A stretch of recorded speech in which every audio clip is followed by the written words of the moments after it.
Welcome to WTF Crypto. Today we are coming to you live from EthDenver, which is in Denver. Very exciting conference with a lot of very interesting speakers and people here. Great opportunity to learn about crypto and meet people in the ecosystem. I'm especially excited for this episode because we're going to be talking about governance. And governance is so important to crypto, right? We always hear about decentralization and, this idea that Ethereum is like a distributed computer. And so there's all these programs and apps and software that can work autonomously and kind of can't be stopped, right? But someone's making the decisions, someone or some group of people. And how does that actually happen, right? To what degree is it happening? And what do all these governance tokens that, have experienced a Cambrian explosion actually do? And so today we're here with Agora to talk about exactly that. And I'm really excited to dive in. So thank you, Yitong and Charlie, for joining us. Of course. Good to be here. Thanks for having us. So why don't we start by just hearing a little bit from you about why you're such credible guides and experts on this topic, so people have that context as we dig into these issues. My goodness, that might be overselling us a little bit, but we'll try our best. No, we've been pretty keenly interested in governance and working in this field for a while now. It sort of started as a little bit of like an intellectual interest, maybe 5-6 years ago when there frankly wasn't much governance happening, right? There's sort of the promise of Ethereum, as you sort of highlighted before, is that it provides a way for people to coordinate design incentives and sort of attack problems or a tragedy of the commons, governance of public goods. And this is sort of the thing that drew me to Ethereum. And for a very long time, that was happening sort of at the social consensus layer on Ethereum. And not much of it was really happening in a very sort of software-driven way that somebody could do something about. And it wasn't until the emergence of compound governance a couple of years ago that this really became a thing that was widely deployed and sort of widely utilized. And that's kind of where we started being really interested. And the thesis that I think we have is sort of, there's often this meme out there that, yes, governance, it's all a LARP. It doesn't really work. But I think the reality is that not a lot of people have tried very hard to make it work. So that's kind of where we come in. We're like, hey, this is really important, as you said yourself, and somebody ought to make a real concerted effort here on a horizontal level where we can create some sort of public infrastructure that everyone can use in this space, and that's where we're up to. Awesome, makes sense. And so you also have a background. You have both started companies before. You've worked at Coinbase. Give us just a little color on that. Charlie, you want to go first? I feel like you have the corporate governance perspective. I'll go first this time. So my background is more Web 2, bit of kind of corporate governance. I've seen a lot of structures scaling companies from 0 to a few hundred people and different stages of companies. And I think what we're seeing a lot in kind of, as people would say, kind of we're speed running through a lot of history of governance. And there's a lot of things broken in the traditional Web 2 kind of governance world where either things are opaque, things happens behind closed doors in a boardroom, and the transparency and kind of a lot of times things are moving goalposts to some extent. So there's not a lot of transparency. There's a lot of kind of and that trust, you can't really, especially as a minority shareholder or someone who's kind of on the outside of, let's say, a corporation, you don't really have much visibility, insight into what's really happening behind the scene. All you get to see is kind of what the results are, what you get to see on kind of TechCrunch or a PR article. So I think that's kind of what first drew me really excited. So I come more from a traditional background, and coming into Web3, it's like, wow, everything is on chain. Everything can be verified. And I think that automatically creates a level of trust that you can start to work and build on top of that just wasn't possible. Oh yeah. Man, I mostly came from a more of a just doing stuff in crypto kind of background, I guess. First got into it in around early 2018, joined Coinbase, worked there for 4 years, worked on a variety of stuff across the wallet app and the consumer app. Was one of the early designers there, but more so a generalist, I guess. And then left Coinbase, started this thing called Vector DAO. Sort of the thesis was, well, if we're going to do something in the public good and sort of a community and governance field, we should probably have a community and start one and try to see what happens when you do something like this. And so that kind of was my entry point into a lot of this. So still a little bit of Vector today, but mostly focused on Agora. Okay, great. So let's start at the beginning and give people who maybe are a little less familiar with this whole wild world of crypto a sense of what governance means. So maybe a good place to start is like Compound. So correct me if I'm wrong, because you'll probably know this story better than I will. But for those who are unaware, Compound is a money market. It's a lending protocol in crypto. And so, you can kind of think of it as like you can deposit some ETH you have into their smart contracts on the blockchain, and then people can borrow some of that by putting up other collateral like USD coin, right? And they pay an interest rate for that, and it's a lending market. Now, they wanted to decentralize this to the community, and so they issued a governance token back in 2020. It must have been earlier in my mind, but it could have been 2020. Okay. Yeah. And so this governance token basically entitled people to have one vote in decisions made by Compound and Compound's DAO, which is their organization. And so Compound had to build all these like contracts, which basically, how do you vote? What does the vote do? How do you make decisions? And that's kind of the emergence of, let's say, at least in DeFi, token-based governance. Does that sound about right? That's right. I think that, if you want to be nitpicky about the history, of course, Maker did it first. And there was Aragon and a bunch of different kind of projects. But I think Compound governance was really the first one that generally took off and was widely forked and applied. Okay. And so Compound's governance contracts are still used by a lot of these other protocols, DAOs, whatnot. It's kind of become a little bit of an industry standard. Is that right? That's right. Okay. So how does this work? Like, can you just describe the governance process in the simplest case for something like Compound, or, I don't know, another project perhaps you work with? And I know you tend to work with the more complex ones, but maybe let's start with the simple case. Yeah. I think I'll take this one, Charlie, if you don't mind. So you can think of it as at the very base level as like, this is a little bit like approving a PR, right? It's like you have a very, very a pull request. That's right. Yeah. If you the developers, when they work on big code bases, like if you want to manage changes, you have to make a pull request, which means to pull your branch into another branch. And when things are relatively low stakes, like pull requests are done willy-nilly. Anybody can just merge them in. But when things are really, really, really high stakes, when there are billions of dollars, attached to a couple of lines of code, now you want to be really, really careful about how you change the code base. And so we had to design as a community a way to make sure that we can sort of manage changes to a set of code that is very, very valuable.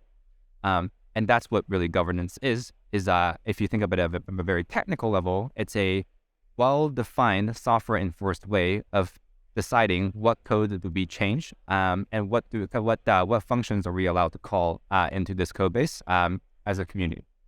From a more sort of human perspective, it's really a way for us to come together and sort of with a pre-agreed set of rules, administer a public good most of the time, or a more specifically a protocol that has shared implication for many different parties, and where many different parties have to agree on how they want this protocol to proceed.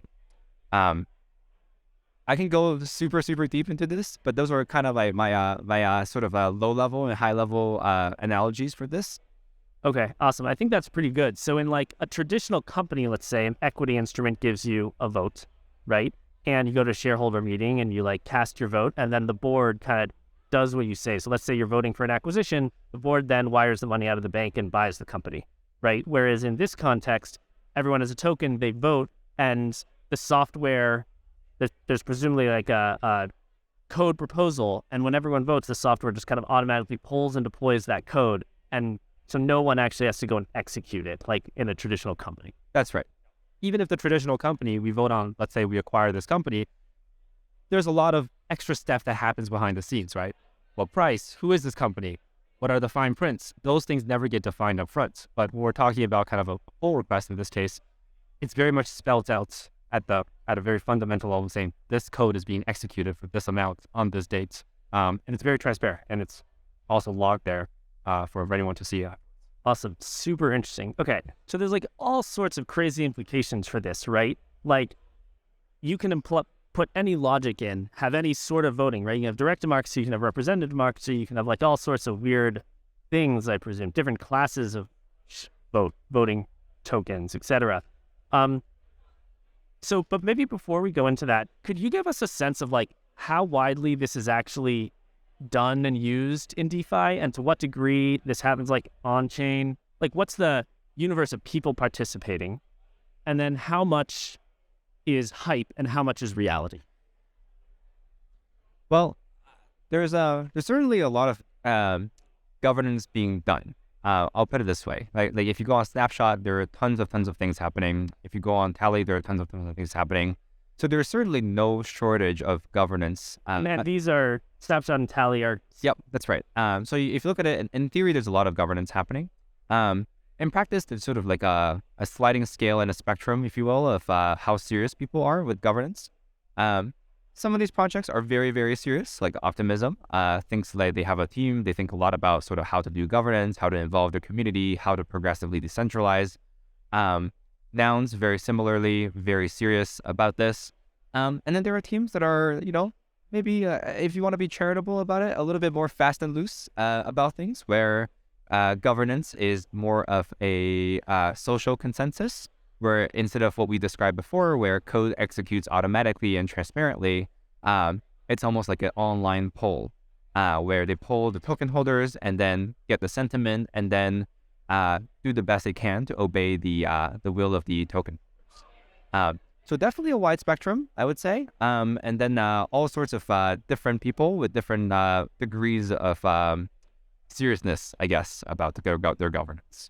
Makes sense. Okay. So on one end, there's like this pure, people vote and the code automatically executes. And on the other end, there's this informal poll, and then people who are most involved actually go ahead and do the thing that presumably the token holders say. Yeah, and sometimes these polls don't even have a thing that they're asking to do, right? It's kind of like, hey, like, do we want or do we like this thing? And it's kind of like, okay, but what is the action that we want out of this poll? A little unclear. Yeah. So when you don't have strongly defined things in the code to do, sometimes you run polls and it's unclear what the poll outcome really wants. Yeah. Yeah, well, it also strikes me like the questions, I mean, we see ballot initiatives in all sorts of states, right? And like the process to get a ballot initiative is very tough, not just because you need to get it on there, but because like the way the question is phrased matters, right? Like you can do a whole initiative in California for everyone to get $1 million from the government, but like it ain't necessarily possible, right? And so it seems like there's a tension there between phrasing things precisely versus abstractly and asking for things that are or not possible. I guess the more off-chain you get, the more that can happen. The more on-chain you get, the more precise of what exactly is happening you get. Yeah. Yeah. Okay. Awesome. There's a site deepdao.com, right? And I think it says there's like several million members who vote, 10,000 DAOs, right? Which are these organizations. And I think they hold like 10 billion plus in assets. So this is like a big, just by the numbers, this is like a real thing. So the overall stats look quite charitable, right? It's a large number of DAOs. But then when you start to dig it down into it, you'll notice that the power law, as it exists everywhere in life, definitely exists here too, where the top, not even 20% of DAOs, the top like 20 DAOs takes up 8 to 9 billion of that 10 billion in terms of treasury amounts. And then it also begs the question of how liquid is that treasury and how spendable is that treasury. And also once, even if you know it's spendable, it begs the second question of what is the velocity of spend? Is there actually impact after you spend whatever amount that's there? And those are numbers that I think the jury's still out in terms of how that is actually doing. And there's not even that much analysis that's been done on it, to be very honest. I think we've seen a lot of folks start DAOs.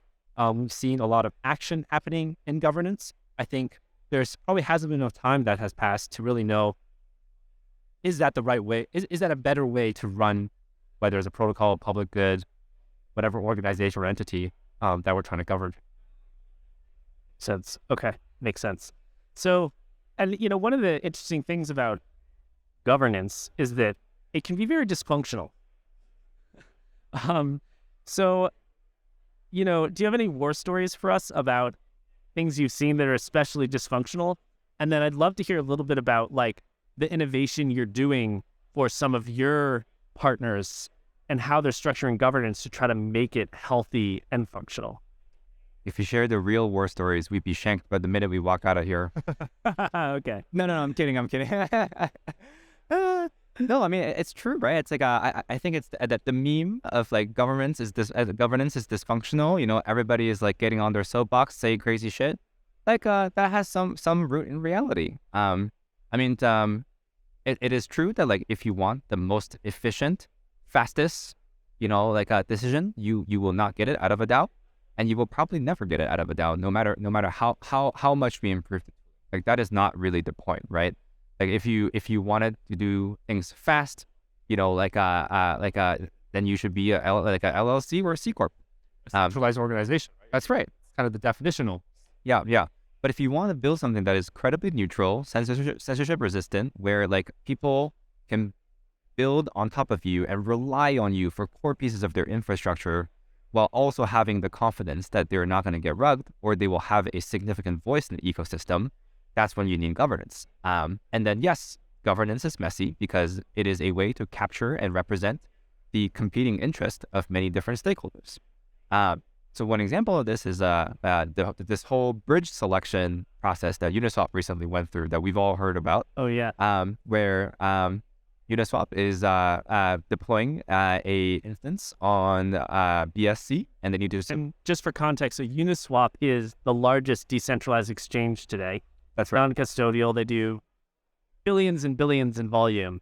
Probably 70% of the market. That's right.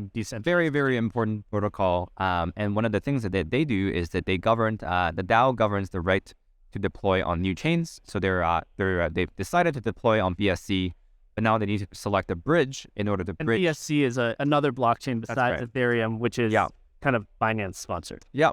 And so, they have to select a bridge provider. The final two bridge providers were competitors. And I'll give one more clarification. And so a bridge is, sorry, I'm stopping you doing this, but I want to make sure. I appreciate it. So a bridge is a piece of technology that helps a token from one blockchain be transferred to another blockchain, right? Almost as if like you have US dollar in a US bank account, you need to get yen in a Japanese bank account, you need to bridge that dollar to yen or maybe a US dollar denominated bank account in Japan, but you kind of have to bridge that through the system in the same way. You got to do that between each blockchain. Yep. That's right. So bridge selection was very contentious. There were different people who were for and against different bridge providers, and it was a vote where people came in. Some people voted for, some people voted against. There was a lot of drama and brouhaha around it, but to me, that was you can see that as dysfunctional in that like it is not a smooth decision. It was not done quickly, but the flip side of that that's exactly how it should work, right? Like different people have different competing interests. We are all deeply dependent on Uniswap, and we have to have all the stakeholders as interests represented, and sometimes they're not aligned. And when they're not aligned, you have contentious governance decisions. So to me, that is the system as it is designed working well. Now, there's a lot of different things that we could have done during this process to make it way better, right? There's sort of like process-wise, there could have been things. Wait, but you have to get to the fun part, which is the Andreessen situation. So serve us some of that gossip tea on what happened there so people are aware. Sure. Yeah. I mean, Andreessen came in and then voted against the bridge provider that seemed to be the favorite. And they had their reasons for it. They had, I forget exactly what it was, but there was this perception from the community that, hey, you guys voted against this because this is not your portfolio company. Yeah. So basically, I'll say it in case you don't want to. So at least my understanding is, Andreessen is a big holder of Uni tokens and was an investor in Uniswap. And they're also an investor in one of the big bridges, which I think is layer 0 or something. And so there was a vote, and Andreessen and a lot of these VCs tend to try not to vote because they just don't want to kind of have the liability, or they just want to try to stay out of it. But in this case, they came in, they used a bunch of their voting power, and they're like, nope, we want to go with Layer Zero because Layer Zero is a portfolio company. By the way, I love Layer Zero. Great company, great team. Not saying it's wrong, but that's the kind of drama that played out. Yeah. And I think that the drama has been heavily narrativized in a very sort of Andreessen against the community, or Andreessen versus Jump kind of thing. But like, I don't think that really was what it is, right? It's kind of like, look, people have competing interests, and they're all trying to represent the interest in in a neutral protocol, and so like they're voting with it's as intended, right? The system is designed. Yes, I mean, they're big token holders. They get the votes. I don't see the problem with that, right? Yeah. It's like, if you don't like it, you can change the process and change the system, but that is how the system works, and it's acting as intended. Yeah. Interesting. Okay. Cool. You look like you have something you want to say. No, I was thinking more on the previous conversation around kind of, there's this whole spectrum, right? Where, as Yitong was saying, how centralized you want to get for a particular decision, how decentralized you want to get, well, I guess, on the spectrum. And I think where we get to see a lot of this drama, if you will, is where on a high level, we all kind of agree that like decentralized is better, it's more censorship resistant, it's more probably robust in the long term. But then when it kind of like brass tacks and we're making a single decision on, do we deploy with this bridge, or do we give this amount of funding to this working group, or something very tactical, now is where kind of like things gets dicey, right?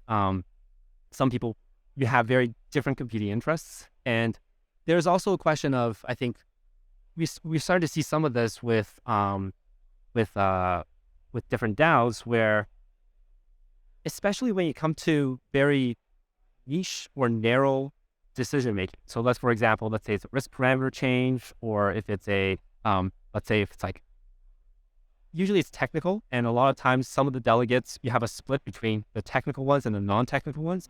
And then there's a question of like, well, how does someone, so I'm more on the non-technical side, do I get enough information to make a credible decision representing my, whatever interest that my delegators have trust and view? And I think that's one of the things that needs to be solved that hasn't really been quite figured out yet. And on the flip side, it's if you then say, why don't we just give all the decision-making power to this one party who is very technical and can say credibly about that, then does it become a centralized decision? Flip back to kind of the traditional model of one person is really just calling the shots here. So, yeah. Well, what's really interesting about that is like, this is like companies tend to be pretty centralized, right? But the kind of dysfunction you're talking about is actually a lot of the dysfunction we see in democracy, right? And like, it is, the thing is, it's not clean, right? Like we have this idea in our head of like, oh, perfect decentralization, and everyone gets this like, votes, and so it's very organic in the community. But like the way democracies play out is that you have a lot of uninformed voters, and you have somewhat informed voters, and you have lobbyists, and you have like different, for some reason that's not anywhere in our constitution, we have these like, Senate and House majority leaders who command an enormous amount of control just by kind of whipping their constituents, their coalition into shape. And, I'm not actually sure that like ideal is solvable, or even is a thing, right?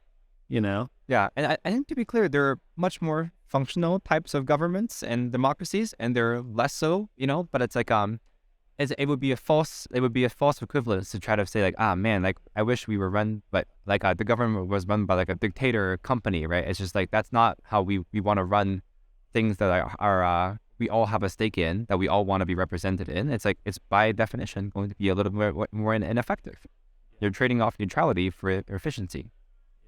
And that's the wrong trade-off for a lot of things. And it's like, to be clear, you should not be neutral, and you should be very efficient on many, many aspects. But that's already a solved problem in sort of Web 2 company formation. I think the cool thing about crypto and Web 3 is that like, there are all these things that like previously were ungovernable and undoable because they were like, there was no way to do them incredibly neutrally.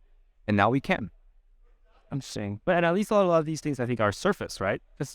kind of, Mark, to your point of like it's not like these politics didn't exist in companies, especially when you hear about large companies and like different leadership, board members coming in, right? Shareholder votes, proxy fights. These things all exist. They just happen behind the scenes. They happen behind closed doors. People don't really hear about them until they become so big that someone leaks, right? While here, I think everything is kind of just on a discourse full. Yeah, better words. Yeah, that's right. I think I've heard, there was this one saying that somebody told me that was really funny. And it's like, in blockchain, you always know where the vibe floor is. It's like, it can't get worse than what you can see on chain because it's all there already. Whereas I think in corporate governance and in traditional governments, it's like, you don't know where the floor is. Most people are not privy to where things really are. Yeah. Yeah. And it's great, but also hard because if you do it transparently, then all your dirty laundry's out to dry. It gives a big attack vector for skeptics to look at that and say, look how dysfunctional it is. But it doesn't mean that that's not going on, right? In the other ways of doing it, it just means you can't see it. And, I guess that's the downside of transparency, but hopefully, it's probably better in the end. Better in the long run, we hope so. Yes. And I would qualify better for things where it matters, right? It's kind of, there are things that you don't have to be transparent on. And I think it's kind of like, if you're trying to do that, if you're trying to do governance on things that really ought to be like just private companies, then it's worse. But, once you have identified somewhere where it's really important, then yes, it is long-term better. Yeah, that's a great point. Okay, so can you tell me a little bit about what Optimism's doing? Because that's a very interesting innovation that actually echoes actual democracy in a interesting way.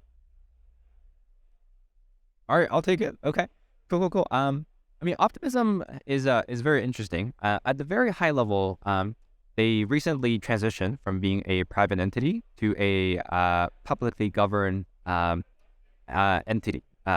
I hesitate to call them a DAO because they're not quite a DAO, but they are certainly a publicly governed thing. And one of the actually, I should pause you. What I should have said is Optimism is a blockchain, right? It's a layer 2 blockchain, so it anchors into Ethereum, but it's a blockchain on which applications and software can just run, faster and cheaper than on Ethereum itself. That's right. And one of the very important things that they need to do is sort of they need to grow their ecosystem. They need to attract builders. They need to attract liquidity. They need to attract users. So they need to find some way to coordinate all the actors within their system. Traditionally, I think sort of with token governance, as we were mentioning before, then you would just fork compound governance and start from there. What they did instead is that they sort of thought from scratch, hey, what kind of system do we want? We want our token holders to be represented in our governance structure, but we also want a second level of governance called that they call the citizen house. And so they have a bicameral structure that is a little bit more of a House and Senate kind of situation, though not quite. I would argue that it's probably a little bit more like half of it is like a kind of like a shareholder representational structure, where the other half is a little bit more of like a the analogy that I have is very niche, but bear with me for a second. For the French language, there is a body of poets and authors that are called the immortals, and they are designated by each other to govern the laws of the French language.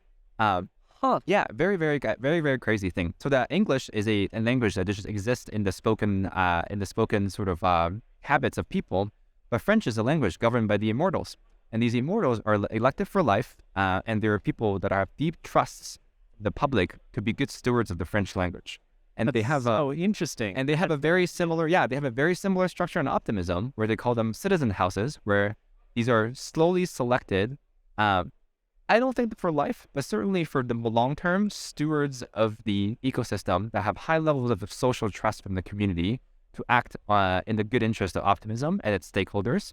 That is sort of like a second level decision system that acts in concert with what they call the token house. So very interesting, sort of like a 2-level governance structure that we're very excited to be working with. That's so interesting, because when you said French, I thought you were going to say French Revolution and the first estate, the way their legislator works is the first estate, where you're going to have to correct my history, it was like the nobility. The second estate was the business people who had money, and the third estate was like the peasants, I guess, the citizenry. And, and so you had like heredity gets votes, and then you had money gets votes, and then you had like individuals gets votes. And that also seems like it echoes a little bit of what you're talking about. Yeah, I mean that is kind of where the bicameral house parliament comes from, right? It's the upper house and lower house, the nobles and the people. So very similar to that. I don't know why my mind went to the French language governance. No, I love that. That is so interesting. Yeah. Okay, so that's so cool because they're pulling in lessons from democracy that we've learned over hundreds of years, right? And making it work for crypto. And to your point about sometimes it doesn't make sense to do that depending on what your use case is. But for a blockchain that's trying to be kind of agnostic and, have a lot of application development, it's like an economy of its own. It's almost like a country, right? The same way we're talking about bridging between US dollar and yen, it's like, well, each blockchain is kind of its own economy and country. And so it makes sense for that to have a complex governance structure. I'm curious if you think at some point it will reverse and actual democracy will ever start being executed through token-based, blockchain-based governance, right? Like, and maybe like the U.S. voting system is a little pie in the sky, right? But there's like localities, right? There's Estonia, which has an e-voting system. I wonder if you think it's ever going to go in the reverse direction and actually be used for sovereign issues. I think so. That's my short take. I guess when I hear a question like that, my mind comes to like, what are the arguments against? Like, why wouldn't that happen, right? And the only good reason I can think why that wouldn't happen is really just entrenchment. You're going to have a lot of, it's like classical change management. Why do banks still run on COBOL or like very old, antiquated kind of languages or frameworks, if you will? And it's because it's been there. People would say it kind of works. The status quo kind of works. Why bother changing it? But I do think that with enough time passes, either newer, I guess this is the harder part about municipality because it can't really, like with newer, when it comes to corporations, newer companies kind of like replace older companies, right? They come into place. Right, the creative destruction cycle. Wow, yeah, you were like a call for revolution, eh? Just sound like a newer things replace older things. Who are you trying to replace? Which country do you think should be wiped off the map? We start with cities, though. No, I actually have the opposite view. I think entrenchment is deep, right? Governments are the most entrenched of all institutions, and like they're gonna keep working like the way that they work. If anything, I think that if you're really pushing this question, really it's far more likely that we see net new states that form sort of on using sort of this kind of governance. And they might be things that don't look like states at first, but it eventually come to be recognized as state-like entities. I sort of this is the whole biology network state kind of thing. I have my qualms with that, but it's sort of like I think that's probably if you were to like really push the thought exercise where the new sort of crypto governed state would come from. All right, that's interesting. Let's push that thought exercise a little further. Can you just give an example of like a network? What do you mean by net new state for the listeners? I mean, to some extent, I think something like an optimism looks a lot to me like the beginning of a new state, right? It's sort of like a neutral platform on which people can like build major pieces of infrastructure that is governed at the base level by everybody who has a stake in the ecosystem, and it's has rules and some levels of guarantees that it has for the denizens of the chain. And it charges a price in terms of gas to provide those guarantees.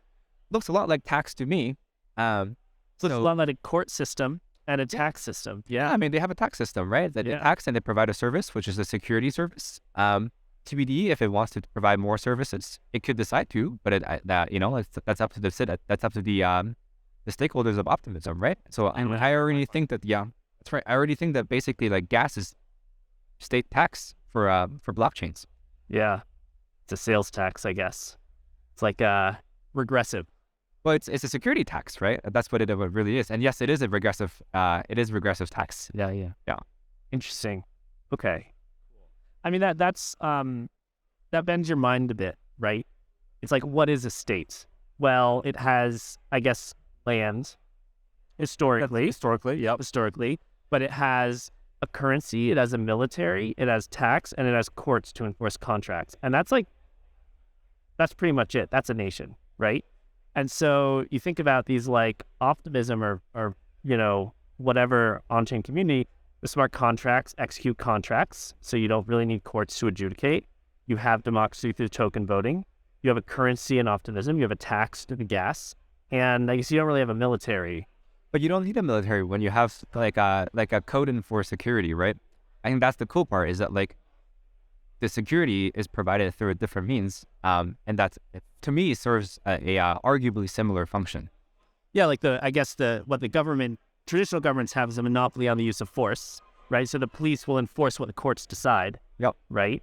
And the laws. And so I guess in this case, since the code just runs, you don't really need that. Yeah. And it's hard to attack because it's not physical. Oh, one of my counter arguments to that is kind of, well, we still live in the physical world. So no matter how much security you get on the digital world, I suppose, you'll still live in some physical house, and someone could still come knocking on your door. Oh, yeah. I wonder where that line is. I 100% believe that. I think that's kind of my biggest qualm with stuff like network state, is that you can't really exit from the physical world unless you like unalive yourself. It's kind of like there's nowhere on this good earth that really is like suitable for human habitation that also isn't within the jurisdiction of an existing state. So really, like living in a network state is choosing to live in two states instead of one. So I think it's more like a state plus instead of a alternate state. Yeah. So that's a good point, but just to take it one step further, with enough money and power, like if the economy grows big enough, a network state of a bunch of people can certainly influence the way that the geopolitical landscape looks now, right? You get enough money and you lobby a government, like they'll probably adapt their laws potentially for you, right? You could buy a big slice of land and with enough money bribe a country. Probably it's not really bribery, it's just buying. Alaska was purchased from Russia, right? With enough money, in theory, you could purchase a piece of land from another sovereign state. And so like there could be crossover in a way, right? Yeah. I'm going to be wrong on my history here, but I believe the last country that was recognized by the UN was like not that long ago. So like it's still a thing. South Sudan? Wow. So nice. You can get a plot of land, right? And if you have, like, to your point, have enough economic power, start to get people to also recognize that you are a country. Yeah. Oh, I mean, if you look at the history of new state formation for the last couple of decades, it's none of them have been particularly pleasant, and none of them have come from a place of liberty and sort of oh man, like what if we had this grand experiment? It was usually comes from a great place of oppression. So yeah, I don't know about that. Color me skeptical about the physical world. Pessimistic lens there. I'm definitely a little bit of a pessimistic person when it comes to the physical world. Yeah. Okay, fair enough. And we're definitely pie in the sky here. And short term, I don't see that happening anytime soon. But you look on a long enough historical time frame, right? And you have there weren't quite nation states back in feudal times, right? It was like just kind of individual sovereigns, and then this idea of the nation state emerged, right? And so the way we're structured internationally evolves over centuries. And so it's just interesting to talk about that in that context, Yep. Yeah. If anything has a shot of surviving a century, it's got to be Ethereum, right? Yeah. Ethereum can wait. Yeah, that's true. Well, look, thank you for joining us. I think, if they look back and say, who are the people that helped this emerging model of governance come to fruition, you'll be one of the crew, right? Maybe in 100 years you'll be like a Ben Franklin type. Not to toot your horn, but so it's really important work that you're doing. And maybe before we tie off, two things. One, just anything else you'd like to share that you think would be fun for the audience. And then second, just give us a little shill for Agora and what you're, working on specifically. And then finally, how people can follow you, learn more, and reach out to you if they want to. Very kind of you to think that history might recognize back on us. That's the Ben Franklin is a favorable way to look at it. Or we could be the ones that might get shanked. We'll see. Yeah. Yeah, we'll see if we live to survive that reputation. Yeah. Okay. Yeah. I mean, listen. Agora is at the end of the day, like a crew of a very small team. We're like 3.5 people, and we're out here to build governance, public infrastructure. We work with organizations like Nouns, Optimism, and soon Uniswap and ENS on building governance tooling, governance infrastructure that helps delegates, contributors, ecosystem participants come together, decide on important topics, and sort of administer the commons together in a hopefully marginally more efficient way, every couple of months. And that's what we do. We have an app. We have a set of contracts that we're going to deploy.